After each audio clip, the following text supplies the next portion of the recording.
बताओ आरएसएस वालों, तुम इस तकरीर पर क्या बोलोगे? बताओ टीवी के स्टूडियो में आरएसएस का नकाब पहनकर आरएसएस की तर्जुमानी करने वाले एंकर, बोलो इस तकरीर पर तुम क्या बोलोगे? क्या इसमें क्या कहा गया है? इस्लाम इस मुल्क का अटूट हिस्सा था और है और रहेगा। जिस तरह हिंदू भाइयों को इस मुल्क पर हक हासिल है, उसी तरह मुसलमानों को भी इस मुल्क पर हक हासिल है। जिस तरह दलितों को इस मुल्क पर हक, गोलवालकर की किताब है, पढ़ो नौजवानों, पढ़ो नौजवानों, बंच ऑफ थॉट्स। गोलवालकर की किताब में उसका चैप्टर 12 है, जिसमें गोलवालकर ने लिख दिया ये बंच ऑफ थॉट्स। और एक और किताब वी और नेशनहुड डिफाइंड, ये आरएसएस के लिए बड़ी मौजिज किताब है, रूहानी किताब है इनके लिए। उसमें गोलवालकर ने लिखा कि मुसलमान और ईसाई इस देश के लिए अंदरूनी खतरा है। इसीलिए कल मोहन भागवत ने इंटरव्यू में कहा कि देश के बाहर कोई खतरा नहीं, अंदर खतरा है।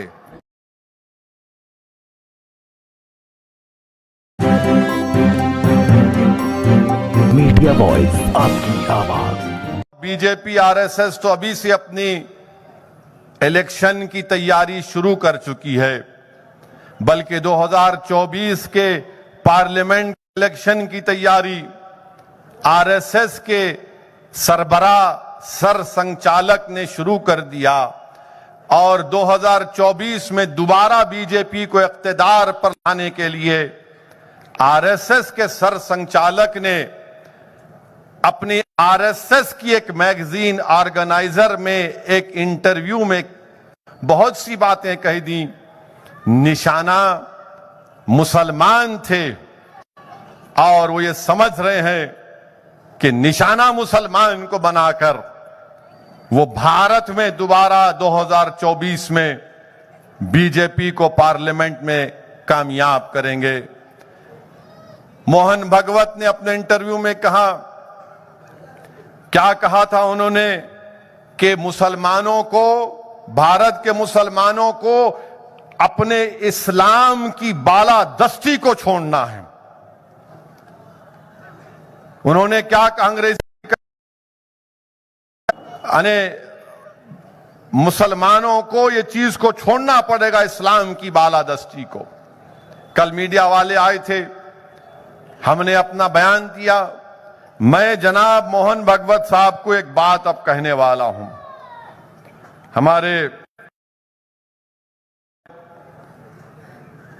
मसाला मिलता बोल के आए यहां पर। अब जो कह रहा था कि 1100 साल से हमारे कारवान यहां पर आए, हमने अपने खजाने भारत को दिए, भारत में भी खजाने थे। जिस तरह गंगा और यमुना निकलकर संगम बनता है, किसने कहा ये बातें? मोहन भागवत। ये बातें तकरीर थी मौलाना अबुल कलाम आजाद की। मौलाना अबुल कलाम आजाद रामगढ़ में तकरीर दिए थे। बताओ आरएसएस वालों, तुम इस तकरीर पर क्या बोलोगे? ये वो मौलाना अबुल कलाम आजाद है जिसने इस मुल्क के लिए 100 मरतबा जेल को गए, मसाइब और मुश्किलात को उठाया, उनकी दौलत को छीन लिया गया। और जब मुल्क आजाद हुआ तो मौलाना आजाद को इस भारत का सबसे पहले तालीम का, एजुकेशन का मिनिस्टर बनाया गया।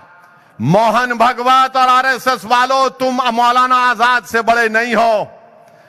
देश की मोहब्बत में तुम मौलाना आजाद से बड़े नहीं हो। तुमने इस देश की आजादी की लड़ाई में कुछ भी नहीं किया।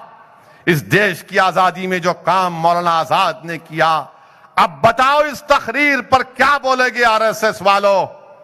बताओ टीवी के स्टूडियो में आरएसएस का नकाब पहनकर आरएसएस की तर्जुमानी करने वाले एंकर, बोलो इस तकरीर पर तुम क्या बोलोगे? क्या इसमें क्या कहा गया है?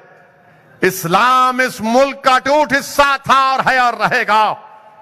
जिस तरह हिंदू भाइयों को इस मुल्क पर हक हासिल है, उसी तरह मुसलमानों को भी इस मुल्क पर हक हासिल है। जिस तरह दलितों को इस मुल्क पर हक हासिल है, जिस तरह से हमारे आदिवासियों को, अरे अगर ये भारत किसी का है तो आदिवासियों का है। कौन आए थे यहां पर? ये सब के सब जो आज सुप्रीमेसी ऑफ इस्लाम की बात करते हैं, ये आरएसएस वाले आर्यन सुप्रीमेसी की आदी हैं। ये मुल्क तो आदिवासियों का है, मगर नहीं, इल्जाम मुसलमानों पर लगाएंगे। मेरे अजीज दोस्तों और बुजुर्गों, मैं इन लोगों से सिर्फ यही कहूंगा, आरएसएस के लोगों से, हमारे मुंह को मत लगो। आप अगर मुसलमानों के बारे में कहेंगे, गलत बात कहेंगे, यानी मैं मोहन भगवत से सीखूं कि कैसे इस्लाम पर चलूं। मुझे मोहन भगवत आरएसएस वाले बताएंगे कि दीन में क्या होगा, क्या नहीं होगा। कि आरएसएस मुसलमानों को बताएगी कि कुरान कहां से पढ़ूं, कहां से ना पढ़ूं। क्या आरएसएस मुझे बताएगी कि क्या बोलूं, ना बोलूं। तो फिर मेरे आलिम दीन क्या करेंगे, मुहद्दिस क्या करेंगे, मुफ्ती क्या करेगा, फिक्ह के मसाइल कौन बयान करेगा? क्या तुम फिक्ह के मसाइल बयान करोगे? हम जानते हैं आप क्या करना चाहते हैं। हम दीन को नहीं छोड़ने वाले हैं, दीन से जुड़े रहेंगे और भारत की हिफाजत करते थे और करते रहेंगे इंशाअल्लाह ताला। आप इस तरह का बयान देकर आप क्या कह रहे हैं? और मोहन भगवत ने इंटरव्यू में एक और बात कही, मगर कोई टीवी के चैनल के लोग इस बात को नहीं उठाए। क्या उठाए? ओवैसी ने आपत्तिजनक बात कही थी। शायद हिंदी में सही बोला नहीं मालूम, सही बोले, मगर मोहन भगवत बोले, क्या बोले? 1000 साल की जंग हिंदू भाई लड़ रहे हैं। अगर मैं ये कह देता कि हम भी इतने सालों से जंग लड़ रहे, जिहादी है, ये जिहादी है, इस्लामिस्ट है, इन्हें जिहाद कर रहा, इन्हें फुला का हो गया, उन्हें उसका हो गया। जब उन्होंने बोले तो मुंह में लड्डू आ गए। मुल्क को आजाद होकर 75 साल हो गए। मोहन भगवत साहब, आप कौन से 1000 साल की जंग की बात कर रहे? 1950 में बाबा साहिब अंबेडकर ने इस मुल्क को आईन दिया, संविधान, कॉन्स्टिट्यूशन दिया। अगर आप जंग कर रहे हैं तो आप संविधान, ये जमहूरी मुल्क में अगर कोई जंग करेगा तो जमहूरियत क्या करेगी बताओ फिर? मगर कोई नहीं पूछेगा, क्योंकि मोहन भगवत उनके पप्पा है क्या? 1000 years वॉर का जिक्र मोहन भगवत ने किया। अरे 8 साल से तो मोदी आपके प्रधानमंत्री हैं, देश के तो है, मगर आपके आरएसएस के स्वयं सेवक थे ना वो। फिर आप कौन सी जंग कर रहे हैं? किससे जंग कर रहे हैं आप? हम 1000 साल जंग किए तो कभी लोग जज्बात में आके कुछ बोल देते हैं, ओवर जीलियस अंग्रेजी का लफ्ज कहा उन्होंने।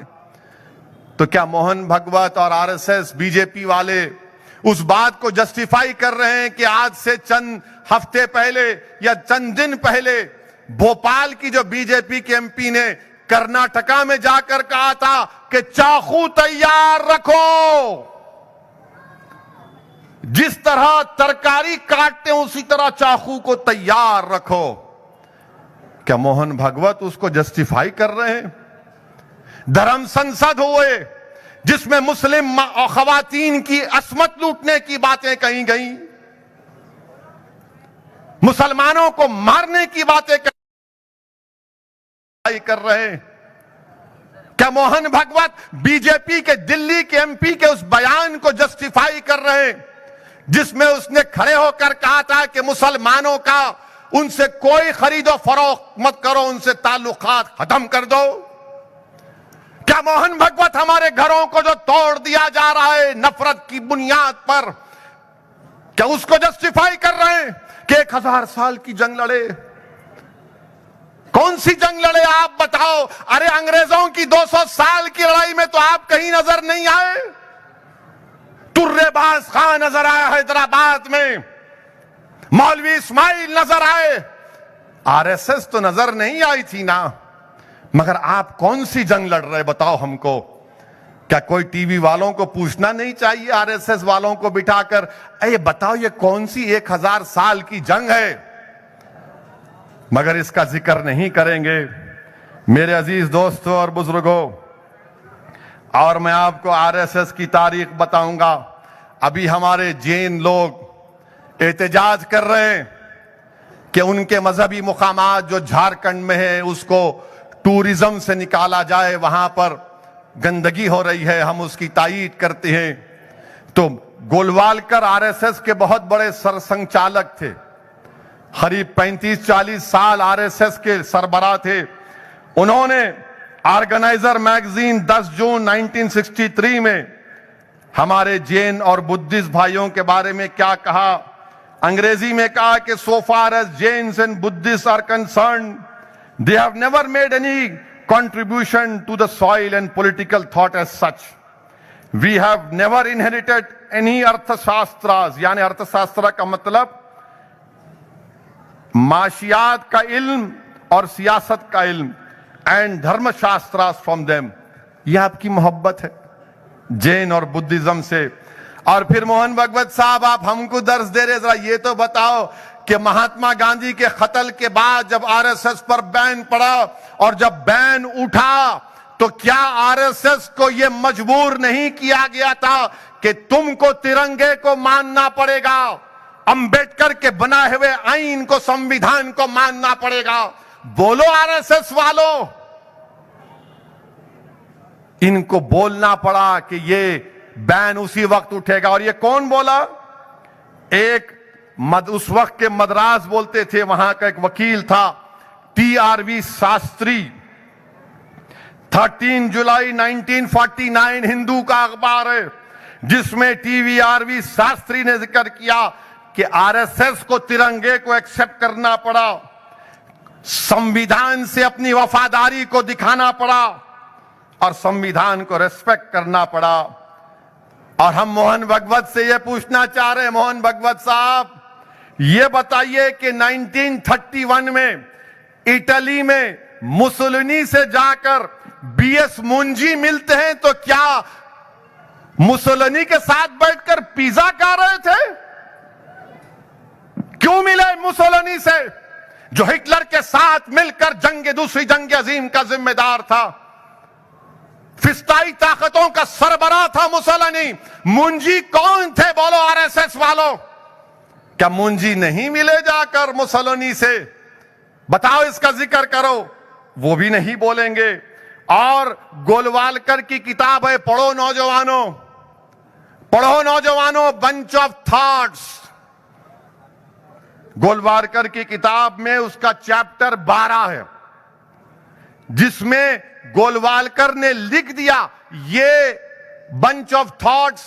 और एक और किताब वी और नेशनहुड डिफाइंड, ये आरएसएस के लिए बड़ी मौजिज किताब है, रूहानी किताब है इनके लिए। उसमें गोलवालकर ने लिखा कि मुसलमान और ईसाई इस देश के लिए अंदरूनी खतरा है। इसीलिए कल मोहन भगवत ने इंटरव्यू में कहा कि देश के बाहर कोई खतरा नहीं, अंदर खतरा है। वाह मोहन भगवत, चीन का नाम लेने से इतना डरते क्यों हैं आप? हमारी सरजमीन पर, भारत की सरजमीन पर डेमचाक और डेमसाक में 2000 स्क्वायर किलोमीटर पर चीन घुस के बैठा है। और नरेंद्र मोदी बार बार बोलते कि भारत की 1 इंच को नहीं छोड़ेंगे। नरेंद्र मोदी और उनकी सरकार ने झूठ बोला देश से कि ना कोई गुस्सा है ना कोई घुसेगा।